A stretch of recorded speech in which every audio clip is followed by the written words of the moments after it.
모든 문제의 시작입니다.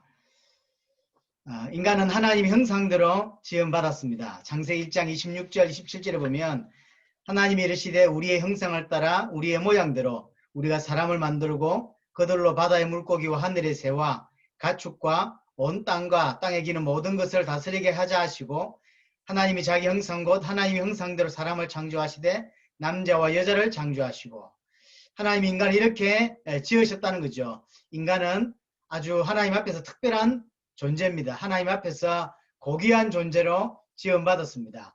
영적인 존재, 하나님을 닮은 영적인 존재요. 또 하나님과 같은 왕적인 존재요. 하나님의 자녀요. 그래서 하나님을 세상 앞에서 대표하고 대신하는 존재. 신학적으로 이야기하자면 하나님과 같은 존재로 지음받았다고 하는 의미입니다. 지난번에 살펴봤듯이 하나님 형상이라고 하는 형상의 뜻이 뭐뭐와 같다는 거예요. 뭐뭐와 비슷하다, 투영하다 이런 뜻이에요. 그래서 전 세계 앞에 하나님을 나타내고 하나님을 투영하는 존재로 인간을 정확하게 알면 하나님을 알 수 있는 존재로 특별하게 지음받은 존재가 인간이라는 거죠. 창세기 2장 7절에 보니까 여호와 하나님이 땅의 흙으로 사람을 지으시고 생기를 그 코에 불어넣으시니 사람이 생명이 되니라. 인간은 한마디로 하나님과 함께 하도록 창조되었다고 하는 말입니다. 인간은 하나님과 함께 해야 되고 함께 할 때 특별한 존재가 됩니다. 함께 할 때 하나님과 연결되어 있을 때 사는 존재, 비로소 축복된 존재가 될 수 있는 게 인간인 거죠. 그 인간에게 사실은 문제가 생겼다는 거죠. 창세기 3장 8절에 보니까 그들이 그날 바람이 불 때에 동산에 거니시는 여호와 하나님의 소리를 듣고 아담과 그의 아내가 여호와 하나님의 낯을 피하여 동산 나무 사이에 숨은지라. 하나님과 인간 관계가 이런 관계가 아니었어요. 하나님이 부르시면 피하고 숨고 도망가고 이런 관계가 아니었는데 관계가 틀어졌다는 거죠. 이전 관계가 아니라는 거죠. 인간이 하나님을 피하게 되었고 하나님을 숨게 되는 일이 벌어졌습니다. 분명히 이런 관계가 아니었는데 하나님 앞에서 특별한 존재였습니다. 하나님을 대신하는 존재였고 하나님과 같은 존재였습니다. 하나님 때문에 빛이 나고 하나님 때문에 하나님의 영광을 드러내는 그런 존재였는데 하나님 앞에 아주 특별한 존재였는데 하나님을 피하는 그런 존재가 된 거죠. 우리 오늘 구절은 안 봤는데 창세기 3장 9절에도 보면 하나님이 네가 어디 있냐고 아담을 찾습니다. 네가 어디 있냐라고 묻습니다. 하나님이 아담이 지금 어디에 있는지 몰라가지고 이게 찾는 두리번거리는 그런 말은 아니죠. 어디 있냐는 의미가 아니지 않습니까? 왜 여기 있냐는 거죠. 이런 신분이 아니지 않냐는 거죠. 하나님 앞에서 특별한 존재고 하나님을 드러내고 하나님을 투영할 수 있는 아주 특별한 존재인데 아주 고귀한 존재인데 왜 이렇게 됐냐라고 하는 의미인 거죠. 창세기 3장 10절에 보니까 이르되 내가 동산에서 하나님의 소리를 듣고 내가 벗었으므로 두려워하여 숨었나이다. 하나님을 두려워하고 숨었다고 이야기합니다. 하나님과 인간의 관계가 끼어졌다고 하는 것을 이야기합니다. 하나님의 거룩하심 앞에 하나님의 영광 앞에 이제 설 수 없는 존재가 된 거죠. 두려움 속에 숨고 떨고 이런 하나님과 인간 관계가 끼어진 거죠. 로마서 3장 23절에 말한 대로 하나님의 영광에 이르지 못하게 되는 인간에게서 하나님의 영광이 사라진 이런 존재가 되어버렸습니다. 문제가 생긴 거죠. 창세기 3장 12절에 보니까 아담이 이르되 하나님이 주셔서 나와 함께 있게 하신 여자 그가 그 나무 열매를 내게 주므로 내가 먹었나이다. 13절에도 여호와 하나님이 여자에게 이르되 네가 어찌 이렇게 하였느냐. 여자가 이르되 뱀이 나를 깨물어 내가 먹었나이다. 왜 이렇게 되었냐고 물으니까 아담은 하나님이 주셔서 먹게 한 그 하와 때문에 이렇게 되었다고 핑계를 대고 그러면 하와니는 왜 그랬냐라고 물으니까 뱀이 꼬셔서 이렇게 되었다라고 핑계를 댑니다. 그러니까 핑계 또 책임 전가를 자꾸 돌리는 거죠. 그래서 뱀은 뱀 뒤에 하가 문제고 하와는 결국은 하나님이 데려다 주었기 때문에 하나님이 문제라는 거죠. 근본적으로 결국 책임의 전가의 핵심은 누구한테 있냐면 하나님께 있다고 이제 말하고 싶은 거죠. 말은 그렇게 안 했지만 예, 핑계를 하나님께 또 전가를 하나님께 하는 거죠. 모든 사태의 책임은 결국 하나님께 있다라고 주장하고 싶은 거죠. 그렇게 말하고 있는 거죠. 원망을 하나님께 하는 거죠.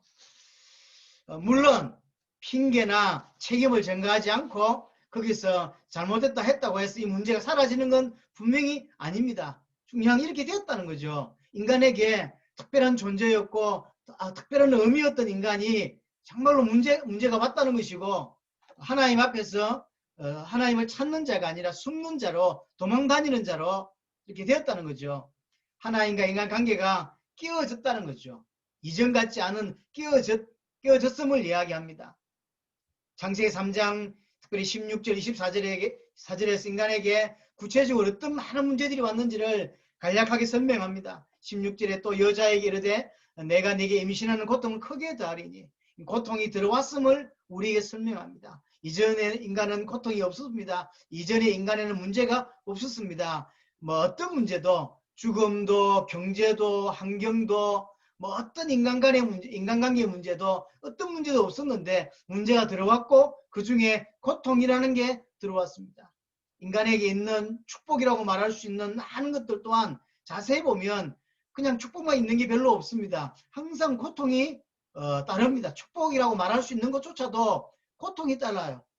자식은 축복인데 그 자식 뒤에 여러 가지 어려움이 따라오고요. 많은 게 이 축복이라고 말할 수 있는 것들이 늘 그렇게 따라옵니다.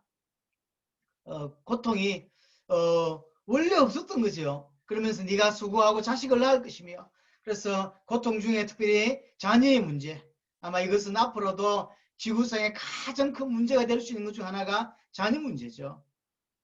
그래서 금방 이 자식을 놓고 키우고 이런 것들에 사실은 인생의 어떤 것보다도 크게 힘이 들고요. 어떤 것보다 어려운 문제 중에 하나가 자녀 문제예요. 사실은.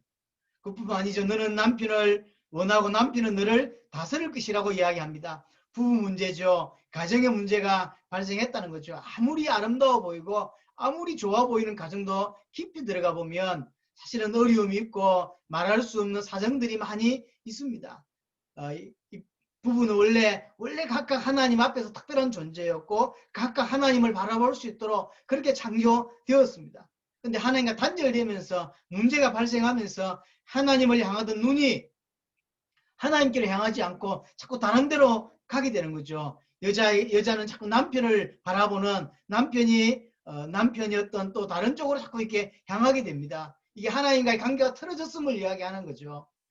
인간은 하나님을 각각 바라봐야 돼요. 하나님을 각각 바라보고 원래 부부로 가정으로 주신 이유는 하나님의 뜻을 성취하기 위해서 돕는 배필로 주셨던 건데 돕는 배필이 아니라 이제 아내는 남편을 바라보는 하나님의 자리에 남편이 이제 앉게 되는 일이 벌어졌죠. 남편은 세상을 정복하고 다스려야 되는 사람인데 세상을 정복하지 못하고 못 다스리니까 하나님과 관계가 끼어져서 못 다스리니까 이제 아내를 다스리려고 하고 여자 약한 사람 자기보다 부족하다 싶은 사람을 자꾸 누르려고 하고 억압하고 이런 존재가 돼버렸어요. 틀어져 버린 거예요. 정확하게 복음이 회복되어지고 각각의 사람이 아내는 아내대로 하나님을 바라보고 남편은 남편대로 하나님을 바라볼 때 원만하고 하나님 원하시는 가정으로 변할 수 있는 것이고 또 역할이라는 게 있는 거죠. 왜 하나님이 부부로 주셨냐면 배필이에요. 하나님의 뜻을 이룰 지금 우리로 말하자면 세계복음화를 함께 섬겨내라고 그래서 서로 도와서 세계복음을 완성하라고 주신 게 가정인데 지금 전 세계 가정은 그렇게 되어 있지 않습니다. 그거와 전혀 관계없는 가정이 되어져 있죠. 모든 게 다 틀어졌어요. 사실은 자녀 문제, 또 가정 문제, 부부 문제만큼 심각하고 복잡하고 이런 문제는 없어요. 아주 단순한 문제가 아닙니다. 아주 큰 문제로 자리 잡고 있습니다. 그뿐입니까? 17절에 아담이 이르되 내가 내 아내의 말을 듣고 내가 네게 먹지 말라 한 나무 열매를 먹었은즉 땅은 너로 말미암아 저주를 받고 그러니까 땅이 저주를 받다고 합니다. 환경 문제가 왔는 거죠. 또 너는 내 평생에 수고하여야 그 소산을 먹으리라. 당연히 환경 문제가 오니까 이제 따라오는 게 뭐냐면 경제 문제일 수밖에 없는 거죠. 열심히 일한 만큼 경제가 오지 않습니다. 환경이 저주를 받았고 환경에 문제가 왔고 열심히 노력했는데 노력한 만큼 오질 않아요. 경제 문제가 계속 따라옵니다. 18절에 땅이 내게 가시덤불과 엉겅퀴를 낼 것이라. 너는 내가 먹는 것은 밭의 채소인지요. 땅이 내게 가시덤불과 엉겅퀴를 내는 거죠. 결국 환경 문제가 경제 문제로 결국 경제 문제로 이어서 질병 문제로 연결되어집니다.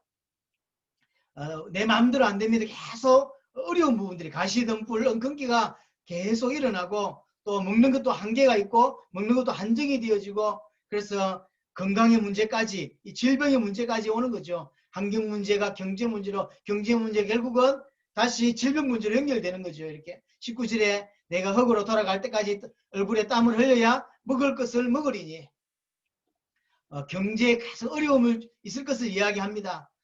경제 문제가 결국은 경제의 어떤 일하는 것이 고통이 될 것이라고 하는 여기에 땀을 흘려야 먹을 것을 먹는다고 하는 것은 좋은 의미는 아니에요. 나쁜 의미로 저주가 고통이 들어왔다고 하는 의미로 쓰여지는 것입니다.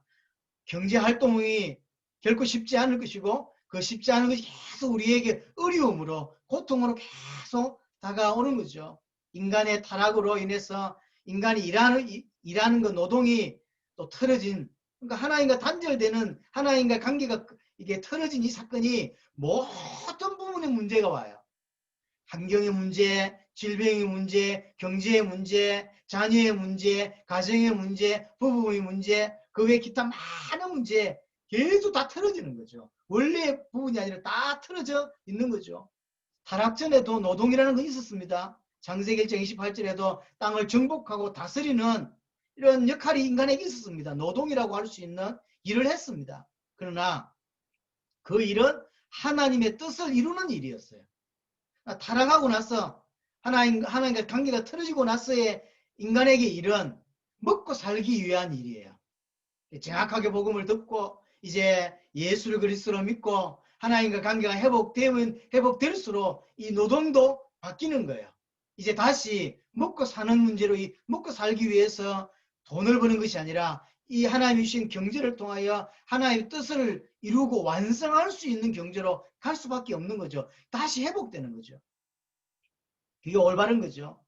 그러면서 내가 그것에서 체함을 입었습니다. 너는 흑이니 흑으로 돌아갈 것이라. 죽음의 문제.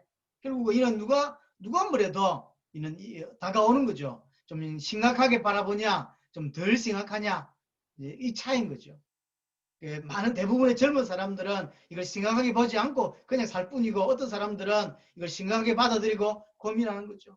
가수 중에 우리 박진영이라고 하는 사람은 이게 이제 젊었을 때 너무 강하게 와서 그래서 예루살렘에 가서 3년 살고 성경을 하루에도 몇 장씩 읽고 자기 나름의 많이 발부둥쳤던 가장 큰 원인 중에 하나가 죽음의 문제였다고 하더라고요.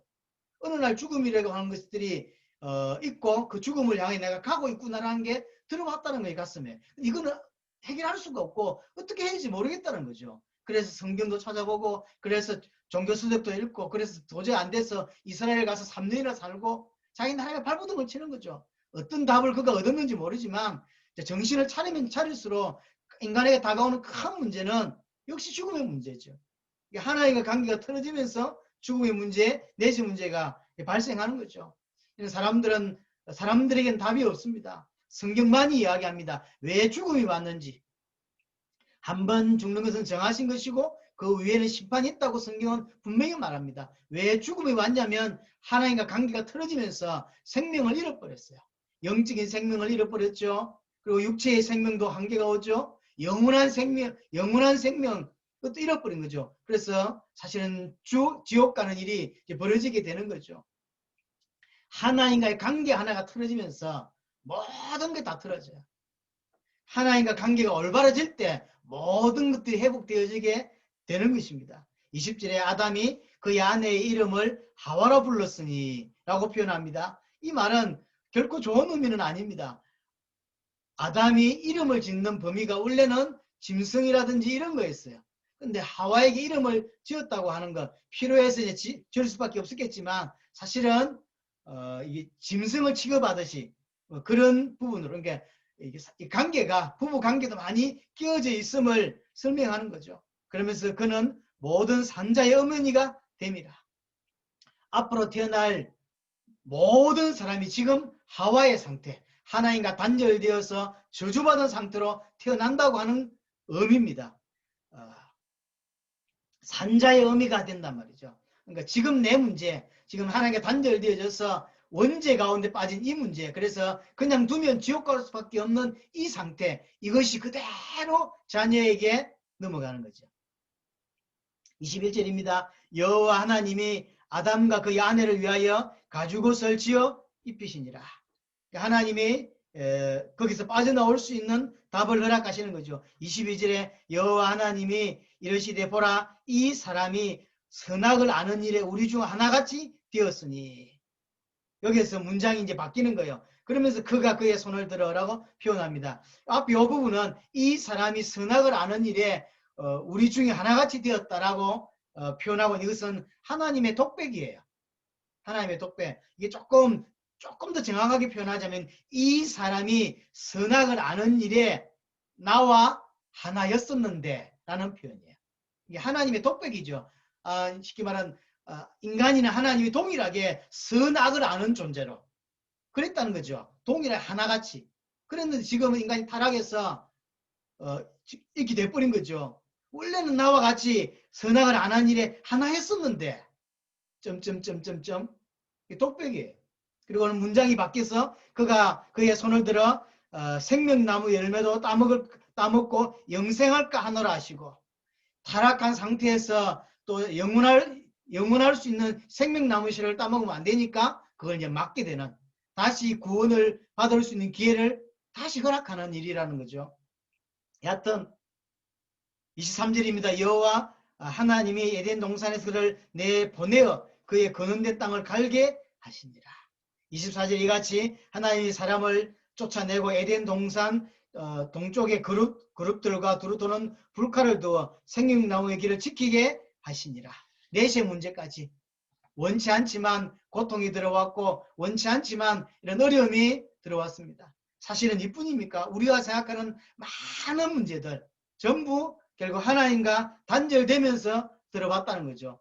우리가 잘 아는 대로 인간의 상태를 한번 설명할 때 창세기 1장 2절로 설명합니다. 땅이 혼돈하고 공허하고 흑암이 깊음 위에 있고 하나님의 영은 수면에 운행하신다라고 창세기 1장 2절에 표현합니다. 원래 이것은 인간의 상태를 표현한 것은 아닙니다. 그러나 지금 하나님과 단절된 인간의 모습이 마치 이와 같다는 거죠. 흑암, 앞이 보이지 않는 상태, 빛이 없는 상태.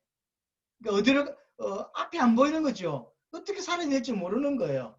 어디로 가야 될지 모르는 상태죠. 그게 혼돈입니다. 이게 너무 어렵습니다. 세상 살면서 가장 많이 닥치는 게 뭐냐면 선택이에요. 우리같이 이게 선택의 장애가 있는 사람은 또 세상 살기가 더 어려워요. 어떤 사람은 선택을 금방 탁탁 하잖아요. 우리는 그렇지 않습니다. 짜장면 짬뽕 넣고 굉장한 시간이 걸려요. 이런 선택이 어려운데 이게 삶이 연속이에요. 선택이라는 게. 이게 어디로 갈지 모르니까요. 혼란스러워요. 어디로 가야 될까요? 어느 방향으로 가야 될까요? 뭐 해야 될까요? 뭘 먹어야 될까요? 어떤 직장을 구해야 될까요? 누구와 결혼해야 될까요? 이런 것들이 다 어려운 거예요. 앞이 안 보이니까 그렇고, 그래서 혼란스럽고, 그리고 또 뭔가의 결정을 하고 합니다. 근데 하고 나니까 이 올바르지 않은 결정이 너무 많죠. 공허해요. 길이 아니었던 거죠. 허무해질 수밖에 없는 거죠. 성공이 답인 줄 알고 성공했는데 허무해지고. 그렇죠. 사람이 돈이 없을 때는 돈 벌면 된다고 생각을 하는 거죠. 그래서 열심히 돈을 벌면 어느 순간 그래서 남들보다 많은, 남들보다 10배, 남들보다 100배의 돈을 더 벌고 나면 다음 코스는 명예라고 하죠. 이 박진영이라고 하는 그 가수가 처음에는 100억만 있으면 자기는 마음껏 노래하고 춤출 수 있겠다 싶어서 열심히 해서, 그러니까 남들 안 입는 비닐 바지도 입고 해서 열심히 해서 100억을 벌었다는 거예요. 100억을 벌고 나니까 이게 그렇지가 않더래요. 자기가 생각하는 음악 마음껏 하고 춤추고 그렇라고 생각하기는 그렇지 않더라는 거죠. 명예가 생각이 나더라는 거죠. 그래서 돈 많이 번 사람들이 국회로 진출하려고 그러고 자꾸 뭔가를 이렇게 기부하려고 그러고 하는 게 이제 이해가 된다는 거죠. 자꾸 명예적으로 경찰서장 하던 사람이 그만두고 국회로 진출하고 구의원으로 가고 구청장 나가고 막 안 될 거 뻔하면서 그치 계속 도전하는 거예요. 근데 거기에 그런 국회의원을 몇 번 한 사람 원 사람이 그래 답이 안 나오거든. 그때 하는 게 이제는 선행이라는 거예요. KBS 아나운서로 했던 어떤 사람이 잘 나가다가 저 IT에 한번 이렇게 봉사를 갔다는 거죠. 가서 봉사를 열흘인가 하고 돌아왔는데 그렇게 눈물이 나더라는 거죠. 그리고는 KBS 사표를 내고 일평생 봉사하는 쪽으로 가더라고요. 그게 이제 사람을 돕는 이 맛이 엄청난 거예요. 돈을 많이 버는 것보다 명예를 가지는 것보다 그 다음에 사람들에게 상당한 어떤 게 뭐 기부하고 이런 게 엄청난 거예요, 사실은. 그럼에도 불구하고 답은 없는 거죠. 인간은 마치 흑암, 혼돈, 공허 속에 있는 뭐가 필요하냐면 빛이 필요한 거예요. 그리스의 빛이 정확하게 딱 비쳤을 때 사실은 내가 누구며 내가 어디로 가야 되고 내가 어떤 존재인지 알게 되고 그랬을 때 올바른 선택을 하게 되고 하나님의 인도를 받게 되는 겁니다. 정말로 빛이 필요합니다. 그리스도가 필요한 거죠. 장세기 6장 5절에도 사람의 죄악이 세상에 가득했다고 표현했어요. 이게 하나님과 단절되면서 온 문제예요. 죄를 짓는 하고는 있지 않는데 사실은 죄 안 짓는 사람이 없고 자연스럽게 죄 쪽으로 가죠. 근본적으로 죄를 가지고 있기 때문인 거죠. 성경은 뭐라고 표현하냐면 그의 마음으로 생각하는 모든 계획이 항상 악하다라고 표현하죠. 예레미야 17장 9절에도 만물보다 거짓되고 심히 부패한 것이 인간의 마음이라고 이야기를 합니다. 다 어떻게 이야기를 하겠습니까? 인간이 하나님과 단절되면서 모든 문제가 온 거예요. 모든 축복을 다 빼앗겼고 모든 문제가 시작된 겁니다. 고통이 들어오면서 우리가 생각되는 많은 문제들이 수많은 문제들이 인간 안으로 밀려 들어오게 되었다는 거죠. 그 모든 문제의 시작은 어디냐면 창세기 3장 1절입니다. 그런데 뱀은 여호와 하나님이 지으신 들짐승 중에 가장 강교하니라. 뱀이 여자에게 물어 이르되 하나님이 참으로 너에게 동산나무 모든 열매를 먹지 말라 하시더냐. 뱀이 나왔습니다. 이 뱀은 누구냐면 계시록 12장 9절에 보니까 큰 용이 내쫓기니 옛뱀 마귀라기도 하고 사탄이라고도 하며 온 천하를 깨는 자라. 그가 땅으로 내쫓기니 그의 사자들도 그와 함께 내쫓기니라. 뱀이 나왔는 이 뱀 때문에 아담과 하와가 유혹을 받았고 그래서 실패하게 되었습니다. 하나님의 관계가 단절이 되었습니다. 그럼 이 뱀은 누구냐면 마귀라는 거죠. 성경은 분명히 설명합니다. 마귀라고도 하고 사탄이라고도 하고 뭐 하는 놈이냐면 온 천하를 깨는 놈이에요. 온 천하를 어지럽게 하고 온 천하를 멸망으로 끌고 가는 자가 이 사탄이라는 거죠. 계시록 20장 2절에도 용을 잡으니 곧 옛뱀이요 마귀요 사탄이라 라고 표현되어 있습니다. 모든 인간의 문제의 배경에 사단이 있습니다. 사단이 인간을 속였고 모든 문제의 배경 속에 지금도 존재합니다. 창세기 3장 6절에 보니까 여자가 그 나무를 본적 먹음직도 하고 보암직도 하고 지혜롭게 할 만큼 탐스럽기도 한 나무인지라. 여자가 그 나무를 따먹고 자기와 함께 있는 남편을 주매 그도 먹은지라. 불순종하게 되는 거죠. 사단의 유혹으로 말미암아 불순종하게 되었습니다. 이게 죄입니다. 죄라고 하는 의미는 여러 가지가 있지만 가장 죄의 의미가 뭐냐면 언약을 어긴 거죠. 하나님 앞에서 불순종하게 된 게 죄입니다. 사단으로 말미암아 죄를 지었다는 거죠. 죄의 배경에는 반드시 사단이 있습니다. 어떤 사람이나 어떤 단체들처럼 모든 것의 원인을 전부 사단에게 돌리는 거 옳지 않습니다. 분명히 모든 배경에 사단이 있습니다. 그러나 사단만의 책임은 아닙니다. 그 죄를 누가 지었냐면 인간이 지은 거예요. 그렇죠? 인간이 지었어요. 그래서 창세기 3장 23절 24절 그 죄의 결과로 결국 인간이 하나님을 떠나게 되는 여호와 하나님이 에덴 동산에서 그를 내보내어 결국 하나님께 쫓겨나고 하나님과 단절되어지는 24절에 이같이 하나님이 그 사람을 쫓아내시고 라고 표현합니다. 자, 인간의 문제를 그래서 세 가지로 요약할 수 있는 거죠. 세 가지만 인간의 문제겠습니까? 그렇지는 않습니다.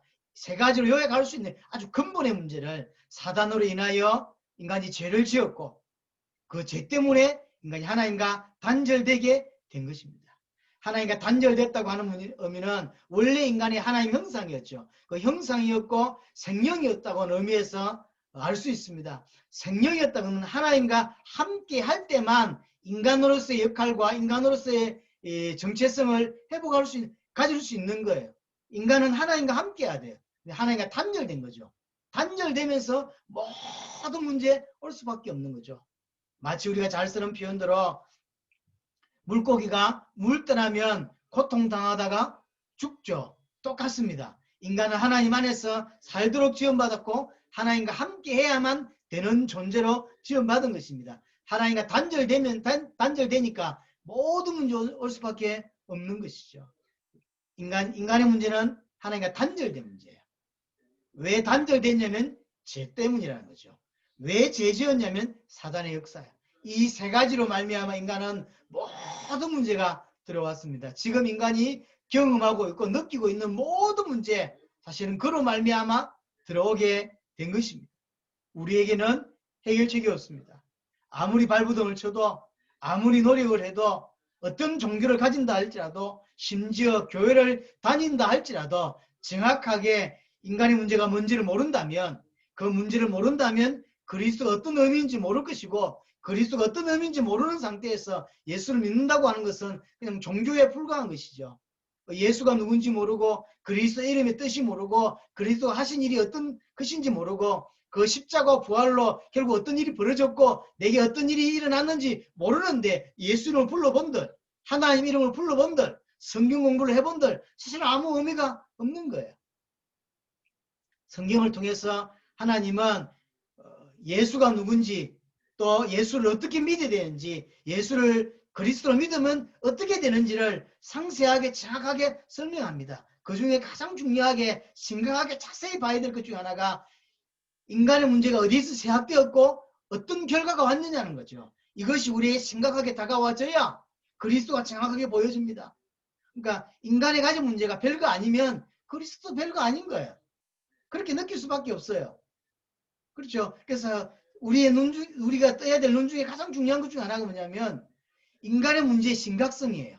죄의 심각성이에요. 하나님과 단절됐다고 하는 그 문제의 심각성이에요. 그게 심각하게 다가오지 않으면 절대로 그리스도가 초대교회 바울이나 이런 사람들처럼 붙잡기가 힘든 거예요. 그럴 수밖에 없습니다. 저는 개인적으로 교회 다니는 사람 중에서 이 말이 맞는지 모르지만 범생 같은 사람들이 참 굉장히 잘못하면 제대로 예수 믿기 힘든 사람 스타일이에요. 저 같은 스타일. 우리 최 목사님 말하는 저 같은 스타일. 왜냐하면 적당한 걸 좋아해요. 적당한 걸. 그래서 제가 초등학교 때부터 교회를 다녔는데 저는 초등학교 다니면서 내가 죄인이라고 인정했어요. 아, 내가 죄인이구나 라고 인정했는데 철이 들고 복음을 조금 더 들으면서 뭐에 갈등이 생기냐면 내가 죄인인데 지옥 갈 만큼 큰 죄인이냐. 이 부분에 잘 모르겠고요. 또 하나 하나님이 인간이 되고 인간이 된 그 하나님이 십자가 죽어줘야만 내가 구원받을 수 있다. 그럴 수 있다는 거잖아요. 그러면 그 말은 내 죄가 그만큼 크다는 거예요. 내 죄가 그만큼 크다는 거죠. 하나님이 인간이 되고 그 인간 대신 하나님이 십자가에서 생명을 내놔야만 내 죄가 해결된다는 이야기잖아요. 근데 그게 인정하기가 물론 교회에서는 아멘을 했습니다. 아멘 했지만 그게 사실은 깊이 있게 다가오질 않아요. 저는 선택을 했어요. 적당히 이렇게 살 거냐 아니면 이걸 정말로 하나님의 몸부림칠 것이냐. 하나님 은혜로 그래서 다행히요. 요 눈이 조금 열리기 시작했고 내가 정말로 내가 갖고 있는 죄가 정말 큰 죄구나 심각한 거구나 라고 하는 이게 제게 아멘으로 정말로 다가오기 시작했고 내 죄가 엄청나구나 라는 게 보이니까 절대로 인간은 이거 해결할 수 없다는 게 자연스럽게 해결돼요. 절대로 인간은 해결할 수 없어요. 돈 좀 벌어서 뭐 한다고 뭐 헌금 좀 한다고 구제 좀 한다고 선행을 좀 한다고 그 죄인이 선행을 해본더래요. 그 죄인이 율법을 지켜본더래요. 그는 죄를 몰라서 그런 소리고 하나님과 단절된 문제가 뭔지 몰라서 하는 소리예요. 내가 가진 문제가 엄청나다는 걸 알게 되었고 이 엄청난 문제가 그래서 해결이 안 되는구나. 지구에 태어난 모든 사람이 힘을 합쳐도 안 되는 거구나. 율법으로 종교로 어떤 것으로도 안 되는구나. 알게 되었어. 그래서 하나님이 그리스도를 보낼 수밖에 없는 거구나. 하나님께서 그리스도를 보낼 수밖에 없는구나. 그리스도가 오셔야만 이 문제 해결되는구나 라고 발견되어지는 거죠. 우리에게 인간의 문제가 뭐며 그것이 얼마나 심각한지가 사실은 첫 번째 이게 보여줘야 되고 가슴으로 다가와야 됩니다. 가슴으로 이렇게 부딪혀 와야 됩니다. 그랬을 때 그리스도가 실제로 이해되어지고 붙잡게 되는 거죠. 그래서 하나님이 창세기 3장 15절에 해결책을 주십니다. 내가 너로 여자와 원수가 되게 하고 내 후손도 여자의 후손과 원수가 되게 하리니 여자의 후손은 내 머리를 상하게 할 것이요 너는 그의 발꿈치를 상하게 할 것이니라 하시고 처음부터 하나님이 바로 답을 주시죠. 여자의 후손, 남자의 후손 말고 여자의 후손. 시키면 메시아, 그리스도를 예언하는 것이죠. 그 메시아가 오면 사단의 머리를 상하게 할 것이고 그래서 우리를 건져내겠다고 하는 그 첫 시작의 복음을 이야기하시는 것이죠. 자, 앞으로 계속 더 이야기하겠지만 하나님이 우리에게 메시아를 그리스도를 약속하셨습니다. 이 메시아로 말미암아 우리는 하나님을 알게 되고 제 문제를 해결하게 되고 사단에게서 건짐을 받을 수 있게 되는 것입니다. 여러분들에게 날마다 성경을 통하여 예배를 통하여 복음을 계속 들으면서 계속 이건 더 선명해지고 더 깊이 알아가는 그래서 계속 그리스도를 바라보고 그리스도를 소망하며 하나님을 소망하며 사는 인생이 되어지기를 바랍니다. 기도하겠습니다. 하나님 아버지 감사합니다. 우리의 눈을 계속해서 열어주시옵소서. 인간의 문제가 뭐며 그 문제가 얼마나 심각한지를 계속해서 더 알게 해주시고 그래서 복음을 붙잡고 그리스도를 소망하며 하나님을 소망하는 인생이 될 수 있도록 주님 성령으로 역사하여 주시옵소서. 살아계신 주 예수 그리스도 이름으로 기도드렸습니다. 아멘.